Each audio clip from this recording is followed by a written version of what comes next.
పచ్చి పులుసు ఏ విధంగా తయారు చేసుకోవాలో చూపించబోతున్నాను. ఇదైతే పక్కా తెలంగాణ స్టైల్లో ఏ విధంగా తయారు చేసుకోవాలో చూద్దాము. దీనికి సైడ్ డిష్గా ముద్దపప్పు పెట్టుకొని తింటే చాలా బాగుంటుంది. దీనికోసం ముందుగా మిర్చీలను అయితే ఈ విధంగా కాల్చుకోవాలి. ఇంకా కట్టెల పొయ్యి మీద అయితే టేస్ట్ చాలా బాగుంటుంది. సో ఈ విధంగా కాల్చుకొని వాటి తొక్కలను అయితే తీసేసుకొని రోట్లో అయితే వేసుకొని అందులోనే కొద్దిగా సాల్ట్, అదేవిధంగా జీలకర్రను కూడా యాడ్ చేసుకొని కచ్చా పచ్చగా అయితే దంచుకోండి. ఈ విధంగా దంచుకున్న తర్వాత దీన్ని అయితే తీసి పక్కన పెట్టుకోండి. ఇప్పుడు చింతపండు నేనైతే ముందే నానబెట్టుకున్నాను. దీన్ని అయితే చారు చేసి పెట్టుకోండి. ఇప్పుడు అందులోనే ఈ పచ్చికారంని కూడా యాడ్ చేసుకోండి. యాడ్ చేసుకొని చేయితో అయితే మంచిగా నలుపుకుంటూ అయితే కలుపుకోండి.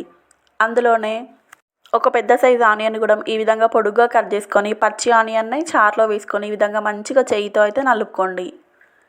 ఇందులోనే రుచికి తగినంత సాల్ట్ని కూడా యాడ్ చేసుకొని కలుపుకోండి. ఈ విధంగా ముందే యాడ్ చేయడం వల్ల మనకైతే టేస్ట్ చాలా బాగుంటుంది. ఇప్పుడు స్టవ్ ఆన్ చేసుకొని ప్యాన్ పెట్టుకొని అందులో అయితే 2 టేబుల్ స్పూన్ ఆయిల్ని అయితే వేసుకోండి. ఆయిల్ కొంచెం హీట్ అయిన తర్వాత 1 టేబుల్ స్పూన్ మెంతులు, 1 టేబుల్ స్పూన్ జీలకర్ర, అదేవిధంగా 1 టేబుల్ స్పూన్ ఆవాలను అయితే వేసుకోండి. పోపు దినుసులు కొంచెం వేగిన తర్వాత అందులోనే 1 టేబుల్ స్పూన్ పసుపు, అదేవిధంగా కరివేపాకు, అల్లం వెల్లుల్లి పేస్ట్ కూడా వేసి మంచిగా కలుపుకోండి. కలుపుకొని స్టవ్ అయితే ఆఫ్ చేసుకొని ఈ పోపును అయితే చారులో అయితే యాడ్ చేసుకోండి. ఈ విధంగా మొత్తం అయితే యాడ్ చేసుకొని ఒకసారి చారు అయితే మంచిగా కలుపుకోండి. టేస్ట్ అయితే చాలా చాలా బాగుంటుంది. ఖచ్చితంగా ఒకసారి అయితే ట్రై చేయండి.